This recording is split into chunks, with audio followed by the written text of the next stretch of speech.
بسم الله الرحمن الرحيم بسم الله الرحمن الرحيم واستعينوا بالصبر والصلاة وقال إذ قال للإنسان اكفر فلما كفر قال إني أخاف الله إني بريء منك إني أخاف الله رب العالمين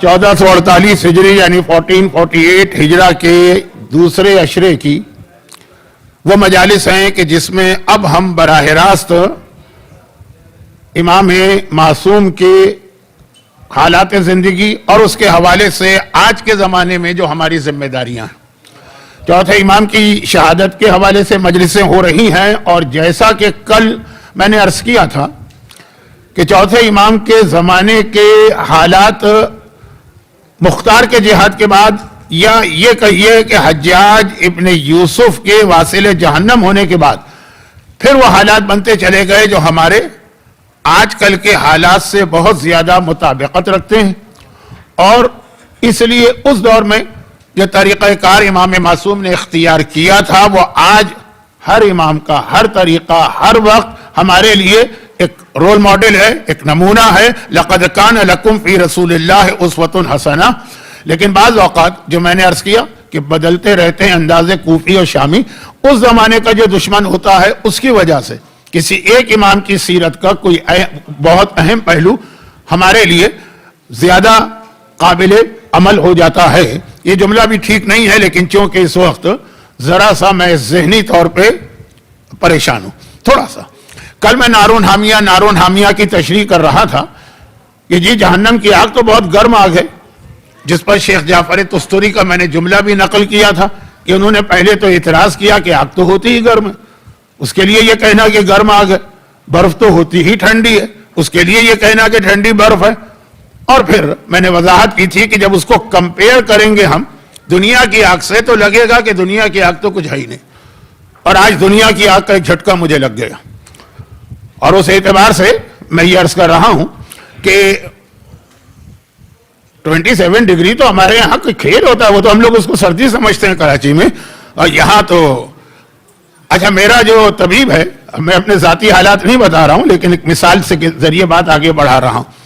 میرا جو طبیب ہے وہ بہرحال اہل حدیث فرقے سے تعلق رکھتا ہے، لیکن بہرحال بہت عزت بہت احترام کرتا ہے، تو اس کا بھی یہ کہنا ہے، اور جتنے بھی جو بیماریاں ہیں اس میں تو جی پی سے کام نہیں چلتا نا، ایک سے زیادہ اسپیشلسٹ چاہیے ہوتے ہیں، تو وہ جو کہ مسلمان ہے اس لیے میں نے اس کا حوالہ دیا کہ اس کا کہنا ہے کہ مولانا آپ پہ 6 نمازیں واجب ہے روزانہ۔ میں نے کہا یہ 5 نہیں پڑھی جاتی ہیں بعض لوگوں سے، کہا نہیں وہ تو ہے، 6ٹھی آپ کے لیے واکنگ بہت ضروری ہے، اس کو بالکل نماز کی طرح واجب سمجھیے۔ تو خیر میں نکلا واکنگ کے لیے، اوہو اتنی شدید مجھے گرمی محسوس ہونے لگی کہ میں نے کہا میں کل رات کو نارون حامیہ جو کہہ رہا تھا کیا وہ پروردگار خود مجھے اس مرحلے سے گزار رہا۔ اچھا ہمارے یہاں سے اس وقت جب میں یہ لفظ کہتا ہوں ہمارے یہاں تو لوگ کنفیوز ہو جاتے ہیں، کیوں؟ میرے والدین باپ اور ماں دونوں کا تعلق لکھنؤ سے ہے، تو بہت سی چیزیں لکھنؤ کی ہیں۔ میری ساری زندگی کراچی میں گزری، پچھلے 25 سال چھوڑ کر تو کراچی، 25 سال سے میں آسٹریلیا کے شہر میلبرن میں ہوں، تو جب میں ہمارے یہاں کہوں تو بعض اوقات لوگ کنفیوز ہو جاتے ہیں کہ مولانا لکھنؤ کا اشارہ کر رہے ہیں، وہ بھی ہمارے یہاں۔ جیسے ابھی ٹورنٹو میں پہلے عشرے کی آخری جو مجلس تھی اس میں مجھے ایک مسئلہ بتانا پڑا، اور میں نے حوالہ دیا ہمارے یہاں کا۔ وہ مسئلہ کیا تھا؟ وہاں تو خیر تھرسڈے کو عاشورہ تھا، لیکن باقی دنیا میں فرائیڈے کو تھا، آپ کے یہاں بھی پاکستان میں بھی۔ فرائیڈے کی نماز نہیں ہونی چاہیے کیونکہ فرائیڈے کی نماز جو ہے وہ خوشی کی ہے، عاشورے کے دن کوئی خوشی نہیں ہوگی، نماز جمعہ نہیں ہونا چاہیے، ایک ایشو بنا۔ چلے اس میں تو میں نے کوئی اپنے یہاں کا حوالہ نہیں دیا۔ پھر ہمارے یہاں کا ایک طریقہ تھا میرے بزرگوں کا، خاص طور پہ خواتین کا، نانی، میں نے تو اپنی پر نانی کو بھی دیکھا ہوا ہے، تو پر نانی والدہ عاشورے کے دن نہانا نہیں، قطعاً نہیں نہانے دیتے، میں اپنے بچپنے کی بات کر رہا ہوں۔ اب جمعے کا دن تھا، غسل جمعہ تو اتنا اہم کہ بعض مہاراجے تو اس کو واجب غسل سمجھتے ہیں۔ وہاں ایک ایشو تو مجھے کہنا پڑا کہ ہمارے یہاں آج کے دن لوگ نہیں نہاتے ہیں، لیکن جمعے کا غسل اپنی جگہ۔ اب وہاں ہمارے یہاں سے مراد تھا لکھنؤ، اب لوگ نہیں سمجھ پائے۔ کبھی ہمارے یہاں سے میری مراد ہوتی ہے کراچی، لیکن اس وقت میری مراد میلبرن ہے۔ میلبرن کے اندر 40-42 ٹیمپریچر ہو جاتا ہے، مہینے میں 1 دفعہ 2 دفعہ, وہ بھی سمر میں. تو اس وقت ہمارے پاس بچنے کا ایک راستہ ہوتا ہے, اور وہ یہ ہے کہ ہم جا کر ٹرام میں بیٹھ جاتے ہیں. واکنگ تو نہیں ہوتی ہے, لیکن اب واکنگ کرتے ہوئے ہم 2 میل نکل گئے, واپس بھی تو جانا ہے نا اپنے یہاں, تو اس لیے بیٹھ گئے. بالکل آرام دہ, اور میلبرن کی بہت ساری ٹرامز فری ہیں, تو بالکل اے سی میں آرام سے بیٹھے ہوئے ٹھاٹ سے اترنے کا دل ہی نہیں چاہتا ہے, 3-4 چکر لگا لیتے ہیں. اور یہ کہ اگر ٹرام میں دل بھر گیا تو بس میں جا کے بیٹھ جاتے ہیں, اوپر سے بس کی سیر کا مزہ. یہاں بھی میں نے یہی طریقہ اختیار کیا. اوہو, تو مجھے تو ایسا لگا چولہے سے نکل کے کڑھائی میں چلا گیا. سڑک تو پھر بھی کچھ بہتر تھی, یہ ٹرام اتنی گرم کہ لوگ بھی تڑپے جا رہے تھے جو یہیں کے, وہ تو عادی ہوں گے نا, میں تو عادی نہیں تھا. تو خلاصہ یہ ہے کہ یہ والی گرمی اللہ نے بھی مجھے یہاں سے گزار دیا کہ دیکھو تم نارون حامیہ کہہ رہے تھے نا, خود بھی اس مرحلے سے گزرو تاکہ لوگوں کو بتاؤ. لیکن یہ بات میں نے اتنی کیوں کی, آج تو ویسے ہی ویک ڈے ہے, ورکنگ ڈے ہے, بچوں کو کل اسکول جانا ہے, بڑوں کو جاب پہ جانا. میں نے ٹائم کیوں ویسٹ کیا, صرف ایک جملے کے لیے. یہ مومن کی پہچان ہے ایک جملہ, اس لیے بتا رہا ہوں. اور وہ یہ ہے کہ اس حالت میں, تو اب جب میں گزر رہا تھا تو میں اپنی حالت بتا رہا, جو وہاں بیٹھے ان کی حالت بتا رہا, اور جو وہاں بیٹھی ہوئی خواتین ہیں ٹرام اور بس کے اندر, تو ان کی تو حالت ایسی کہ پتہ نہیں کتنی دفعہ مجھے ٹھوکر لگی اور میں گرتے گرتے بچا, کیونکہ لباس ان کا ایسا تھا کہ آنکھیں بند کر کے ہی جانا پڑ رہا تھا, ٹھیک ہے نا. لیکن اس وقت مجھے اپنی حجاب والی خواتین نظر آئیں, اور میں نے کہا کہ سیلوٹ ہے ان عورتوں کو, سلام ہے ہمارا ان عورتوں کو, کہ جو اس شدید گرمی میں, جہاں یہ نارمل ڈریس بھی آدمی سے نہیں پہنا جا رہا. اب آپ سے مطلب میں بھی شامل ہوں, ہم مردوں کو کیا معلوم کہ یہ کتنا بڑا جہاد یہ خواتین کرتی ہیں اس حالت میں بھی ایسے حجاب کو, جبکہ ساتھ ساتھ پھر سائنس بھی ان کی مدد کو آ جاتی ہے نا, یعنی ان کی مدد کو نہیں, بے حجابوں کی مدد کو. جی آپ لوگ سورج کی روشنی زیادہ نہیں حاصل کرتے تو وٹامن ڈی کی ڈیفیشنسی ہو جاتی ہے, اور اس کا یہ نتیجہ اور اس کا وہ نتیجہ, بے تکی باتیں شروع ہو جاتی ہیں. یہ میڈیکل سائنس کے اعتبار سے وہ ٹھیک کہہ رہے ہوں گے, لیکن اس کا خلاصہ یہ ہے کہ حجاب اتار دو. لیکن حجاب, اور پھر یہاں پر یہ بھی میں عرض کر دوں, یہ آج آخری مجلس تو ہے نہیں, پھر بھی یہ جملے جب آ گئے تو عرض کر دوں کہ یہاں مسجد الحسین میں مجلس پڑھتے ہوئے بھی مجھے دیکھ کے خوشی ہوئی کہ کل میں ذرا سا دیر سے نکلا تو خواتین باہر جا رہے تھے مکمل حجاب کے اندر. مجھے نہیں معلوم کہ یہ حجاب ہو خالی امام باڑے یا مسجد کی حد تک ہے, کہ شاپنگ سینٹر میں بھی ہے, کہ جاب پر بھی ہے, کہ یونیورسٹی اور کالج میں بھی ہے, کہ برتھ ڈے پارٹی میں بھی ہے, کہ شادیوں کی تقریبات میں بھی ہے, کہ خاندان کی تقریبات میں بھی ہے. لیکن ایٹ لیسٹ یہاں تو ہے. مومن کی پہچان یہ ہے کہ جب اس کے سامنے کوئی آدمی اطاعت خدا کا مظاہرہ کرتا ہے اسے خوشی ہوتی. یہ امر بالمعروف کا پہلا مرحلہ ہے کہ دل میں خوشی ہو, کوئی گناہ ہو تو دل میں غمگین ہوتا ہے, چاہے بول نہ پائے, کم از کم دل تو دکھے. تو بہرحال مجھے دیکھ کے خوشی ہوئی, اور میں نے کہا کہ دیکھیے ہماری خواتین یہ کتنا بڑا جہاد کر رہی ہیں. ہاں بس یہ شرط ہے کہ یہ حجاب جو ہے نا, یہ حجاب جو ہے جسم پر ہے تو بس حجاب ہی ہو اور باقی سب خالی نہ ہو اسلام. جیسے جب شروع میں آسٹریلیا گیا تھا تو میرے ایک دوست وہ پاکستان جا رہے تھے, آپ کو معلوم ہے, آپ بھی جاتے ہوں گے پاکستان, تو سب کے لیے گفٹ لے کے جاتے ہیں, اور بہت ہی مشہور قسم کی ایک ریپوٹیشن والی ایئر لائن تھی جو پاکستان میں بند ہو گئی ہے, کیتھے پیسیفک, اس وقت تو بہت عروج پر تھی, اور اس سے وہ جا رہے تھے. تو معلوم تھا آپ کو کہ لوگ جاتے ہیں تحفے لے کے جاتے ہیں, 15, 20, 25 پرفیوم لے کے گئے تھے وہ, اور اس کے بعد وہ خود بتا رہے ہیں کہ وہاں پہنچ گیا میں کراچی, اب ایک خاندان کے لوگوں کو جمع کیا جو بہت امیڈیٹ فیملی ہے, ان کو دینا پرفیوم, کھولا سارے پرفیوم, یعنی سامان کھولا سارے پرفیوم موجود, لیکن اب جو ڈبے کھولے خالی, پتہ چلا کہ ساری بوٹل اس میں سے غائب ہو گئی. کہاں پہ یہ معجزہ پیش آیا, کس جگہ پہ یہ چوری ہوئی, کیا ہوا, لیکن خالی ڈبے ہیں, ڈبہ اسی طرح بالکل ایسا لگ رہا ہے کہ ابھی یہ دکان سے خرید کے لائے ہیں, اندر کچھ بھی نہیں. تو بعض اوقات ایسا بھی ہوتا ہے کہ عورت کے جسم پہ حجاب تو پورا ہوتا ہے, لیکن اس کے بعد اندر سے کسی قسم کا اسلام و دین نہیں ہوتا.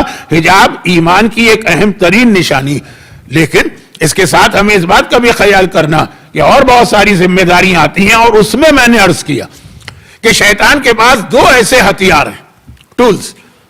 ہوتا ہے نا کہ بہت ساری چیزیں انسان جو ہے نا وہ بہت اس وقت استعمال کرتا ہے, جیسے آپ نے کہیں پیسہ رکھ دیا کہ یہ پریشانی میں کام آئے گا, اس کو ہاتھ بھی نہیں لگاتے.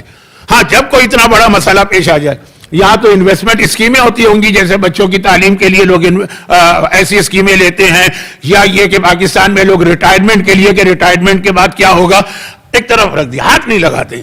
جب کوئی بہت ہی بڑی مجبوری پیش آ جائے تو اس کو استعمال کرتے ہیں.